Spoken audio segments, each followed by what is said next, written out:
ঘন ঘন লোডশেডিং বন্ধ করা সহ ৭ দফা দাবিতে বরগুনায় বিদ্যুৎ অফিস ঘেরাও কর্মসূচি পালিত হয়েছে।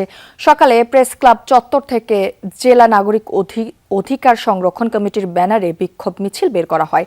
শহরের প্রধান সড়ক ঘুরে পাওয়ার ডিস্ট্রিবিউশন অফিসের সামনে গিয়ে শেষ হয় মিছিলটি। পরে সেখানে ঘেরাও কর্মসূচি পালন করেন বিক্ষোভকারীরা।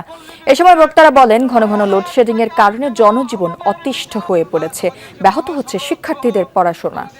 মৎস্য অবতরণ কেন্দ্রে পাথরঘাটা ঘাটে বরফ উৎপাদন ব্যাহত হওয়ায় বিপাকে জেলেরা।